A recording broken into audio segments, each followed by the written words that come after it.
Welcome friends, solution academy YouTube channel में आप सभी का स्वागत है। मैं आपको बीएससी थर्ड ईयर की ऑर्गेनिक केमिस्ट्री पढ़ा रहा था।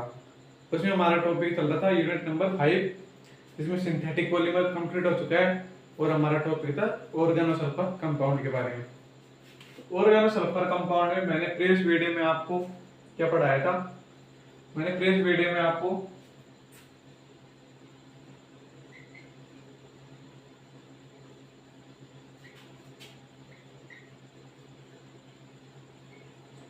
एसिडिटी ऑफ एल्फा कार्बन की अम्लता के बारे में बताया था। Acidity of alpha hydrogen.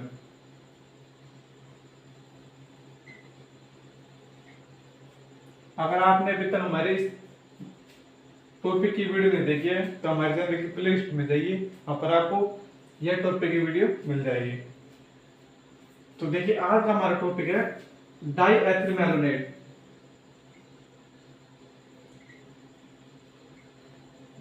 Diethyl malonate या मैलोनिक एस्टर के बारे में पढ़ेंगे। मैलोनिक एस्टर इंपॉर्टेंट टॉपिक है। तो देखिए, डाईएथिल मैलोनेट मैलोनिक एस्टर का फॉर्मूला होता है CH2 COOC2H5 COOC2H5। इसे कहते हैं डाईएथिल मैलोनेट या मैलोनिक एस्टर। देखिए बनाने की विधि, इसे कैसे बनाया जाता है। इसमें हम बनाएंगे से फ्रॉम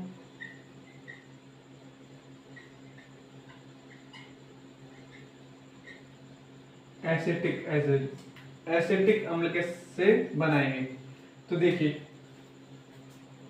एसिटिक एसिड, देखिए CH3 C double bond OH।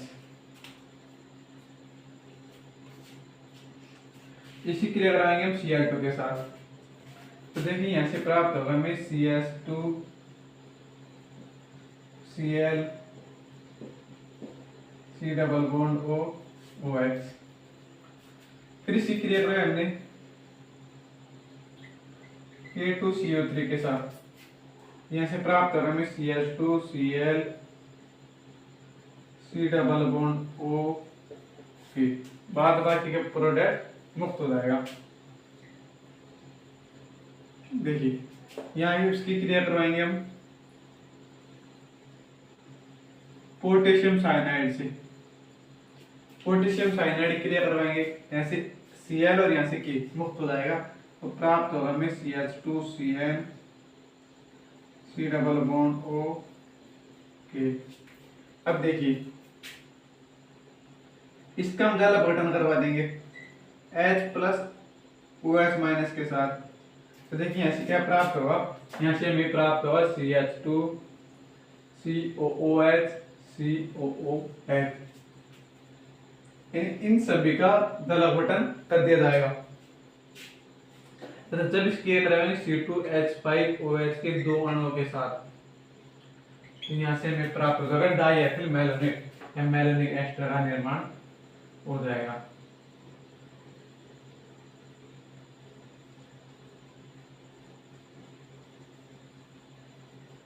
तो देखिए, इसे कहते हैं मोनो क्लोरो एसिटेट। इसे कहते हैं पोटेशियम क्लोरो एसिटेट। इसे कहते हैं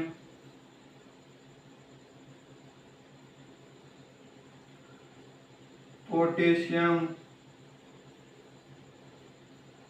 साइएनो एसिटेट। इसे कहते हैं मैलोनिक अम्ल।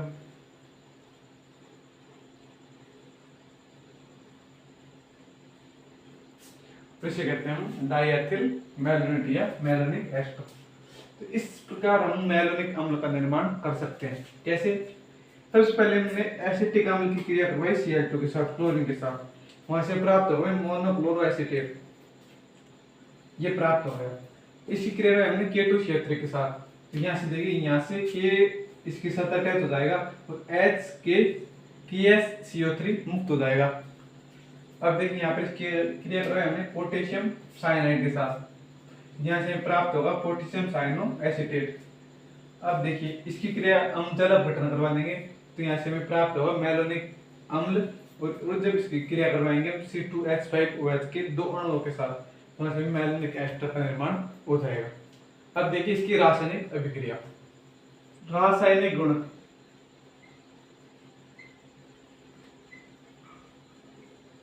देखिए क्या है formula, C2H5O C double bond O, CH C double bond O C2H5। तो देखिए सबसे पहले क्रियाशील मैथिलीन ग्रुप इसमें पाया जाता है। नंबर फर्स्ट, क्रियाशील मैथिलीन ग्रुप इसमें पाया जाता है। तो कैसे पाया जाता है, देखिए जब दो ऋणात्मक अणुओं के मध्य स्थित कार्बन पर हाइड्रोजन जो बंद होते हैं, या जब कोई मैथिलीन ग्रुप, ये हो गया हमारा मैथिलीन ग्रुप, जब कोई मैथिलीन ग्रुप किन्हीं दो ऋणात्मक अणुओं के मध्य स्थित होता है, तो वह वहां पर क्रियाशील होता है, वह क्रियाशील प्रकृति प्रदर्शित करता है। देखिए यहाँ पर यह दो ऋणात्मक अणुओं के मध्य उपस्थित है, इस कारण यह क्रियाशीलता प्रदर्शित करता है। एक रीजन तो ये हो गया, क्या है, दो या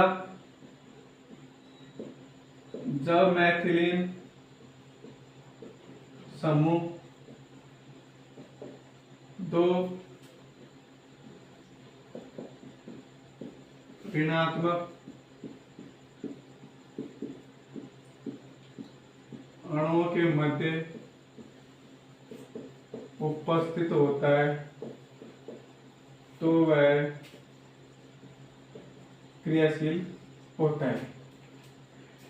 कारण नंबर 2, रीजन नंबर सेकंड, देखिए इस क्रियाशील मैथिलीन ग्रुप क्या है,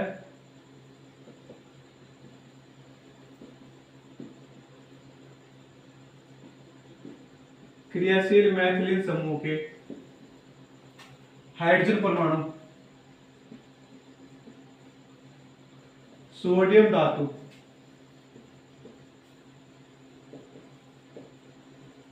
Na से आसानी से प्रतिस्थापित हो जाते हैं।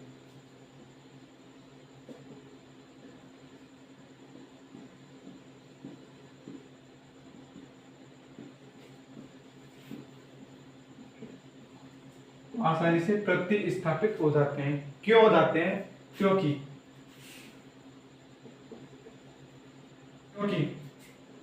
ऋणात्मक अणुओं के मध्य उपस्थित कार्बन, क्या है, ऋणात्मक अणुओं के मध्य उपस्थित कार्बन पर जो हाइड्रोजन परमाणु होते हैं, वो ऋणात्मक प्रभाव के कारण कार्बन से कम दृढ़ता से संगलित या क्रम दृढ़ता से जुड़े हुए होते हैं। इस कारण यह आसानी से प्रतिस्थापित हो जाते हैं। क्या है, क्रियाशील मैथिलीन समूह के हाइड्रोजन परमाणु सोडियम धातु के द्वारा आसानी से प्रतिस्थापित हो जाते हैं, क्योंकि ऋणात्मक अणुओं के मध्य उपस्थित कार्बन परमाणु पर जो हाइड्रोजन परमाणु होते हैं, वे ऋणात्मक प्रभाव के कारण कार्बन परमाणु से कम जटिलता से दृढ़ता से बंधे हुए होते हैं। इस कारण ये सोडियम परमाणु के द्वारा आसानी से प्रतिस्थापित हो जाते हैं। केमिकल रिएक्शंस, रासायनिक अभिक्रिया,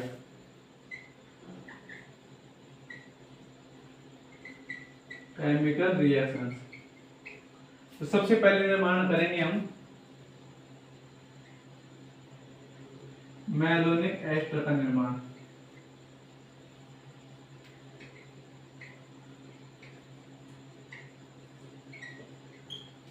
तो देखिए ये है हमारा, क्या है, मैलोनिक एस्टर। तो देखिए इसको हम इनोलेट रूप में कैसे लिखेंगे, CH, तो यहाँ पर जो CH2 था इसका हमने ले लिया CH, ये देखिए CH2 लेते हैं, CH2 COOC2H5 COOC2H5। तो देखिए इसे हम ऐसे भी लिख सकते हैं, कैसे, CH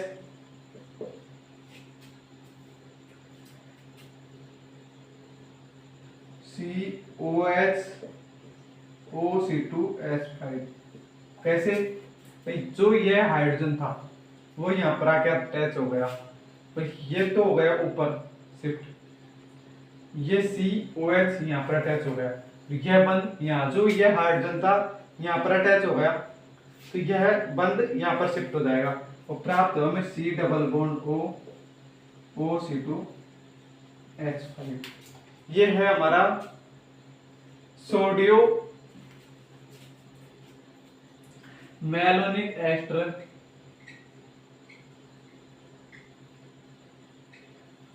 का इनोलिक रूप। तो देखिए इसी क्रिया कराएंगे हम C2H5ONA से, तो प्राप्त होगा हमें CH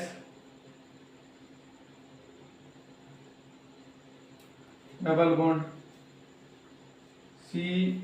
CONA OC2H5 C double bond OC2H5 plus C2H5OH। कैसे समझिए, देखिए तो ये था हमारा मैलोनिक अम्ल, इसकी क्रिया करो हमने, इसको हम लिख सकते हैं मैलोनिक एस्टर का इनोलिक ग्रुप। इनोलिक ग्रुप में कैसे लिखेंगे, ये हाइड्रोजन था जो यहाँ पर अटैच हो गया COH के साथ, तो इसका जो बंध है वह यहाँ पर शिफ्ट हो गया वो कुछ भी चेंजेस नहीं किया है, और इसको हमने परिवर्तित रूप में लिख दिया है। इसकी क्रिया करेंगे C2H5ONA के साथ, तो C2H5ONA के साथ इसकी क्रिया करवाएंगे, तो देखिए यहाँ से H और C2H5OH रिलीज हो गया और Na इसकी जगह अटैच हो गया। बस यही है हमारा सोडियम मैलोनिक एस्टर, इसे हम सोडियम मैलोनिक एस्टर कहते हैं। नंबर सेकंड सक्सेनिक अम्ल का निर्माण।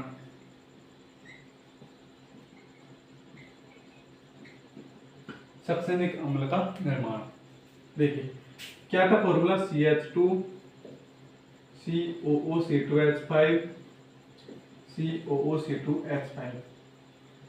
इसकी जगह लेंगे हम मोनोसोडियो एसिड, इसकी जगह लेंगे हम मोनोसोडियो मैलोनिक अम्ल। कैसे, NaCH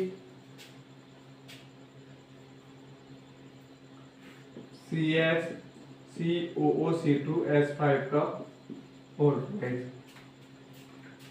NaCH COOC2H5 का होल ट्वाइस। कैसे, इस एक H को रिलीज कर दिया और यहाँ पर हमने सोडियम लिख दिया। ये है हमारा मोनोसोडियो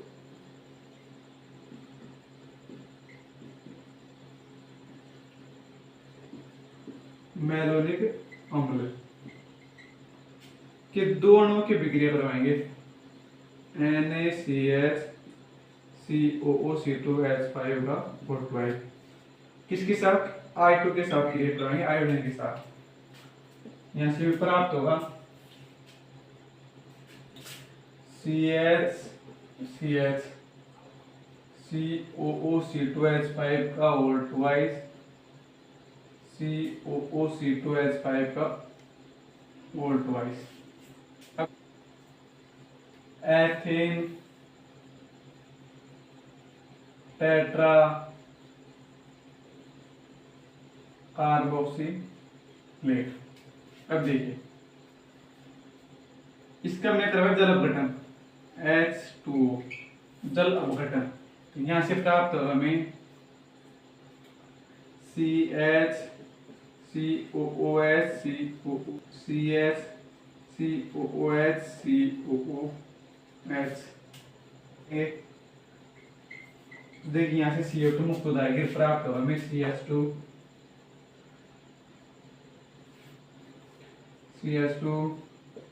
COOH COOH।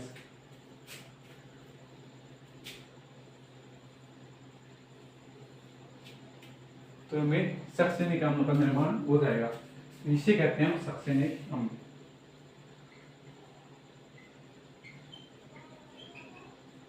तो देखिए ये है हमारी रासायनिक अभिक्रियाएं।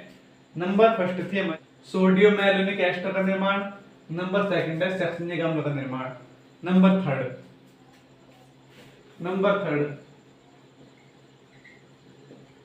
मैलोनिल यूरिया या बारबीट्यूरिक अम्ल, मैलोनिल यूरिया या बारबीट्यूरिक अम्ल। तो देखिए COOC2H5 CH2 COOC2H5, इसी क्रिया करवाएंगे हम NH2CONH2 यूरिया के साथ, यानी कि मैलोनिक अम्ल की क्रिया हमने करवाई या मैलोनिक एस्टर की क्रिया कराई हमने यूरिया के साथ। तो यहाँ से प्राप्त हो जाएगा हमें C2H5OH C2H5 तो प्राप्त होगा हमें CONH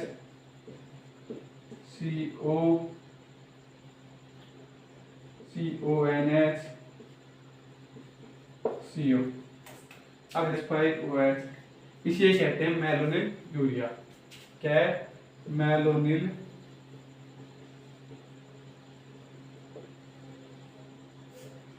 यूरिया क्या है? जब मैलोनिक एस्टर क्रिया में करवाई यूरिया के साथ, तो यहां से -C2H5OH, तो हमें प्राप्त हो जाएगा malonic urea CONH CH2CO। Number fourth acetone का निर्माण क्या है?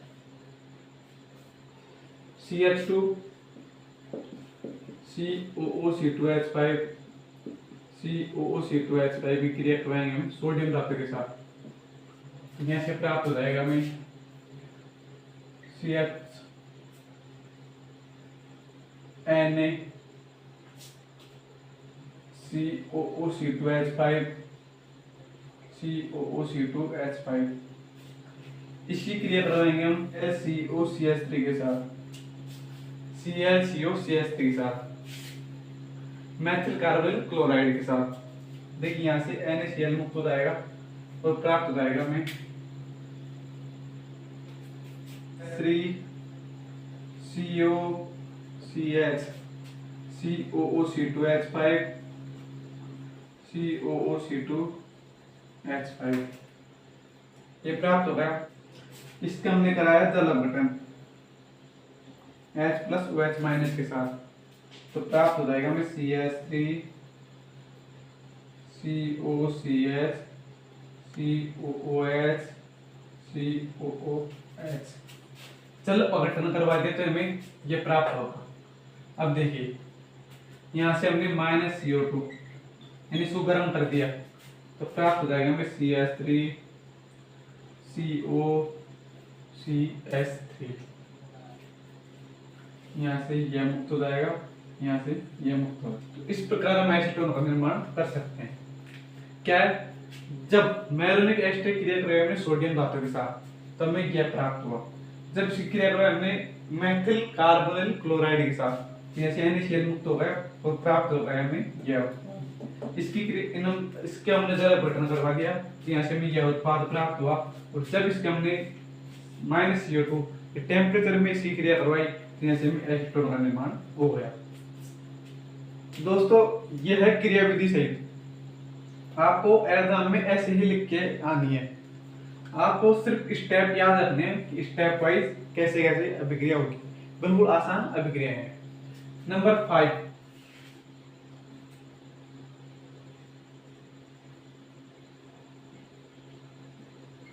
एसिटिक अम्ल CH2COOH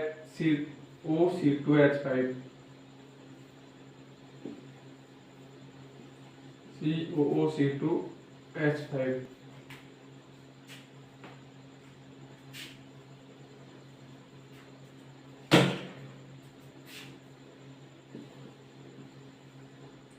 इसकी क्रिया करें जल के साथ, यहाँ से प्राप्त होगा हमें CH2COOH COOH। इसको गर्म करेंगे तो -CO2 प्राप्त हो जाएगा हमें CH2 CH3 COOH plus CO2। इससे कहते हैं हम एसिटिक एसिड।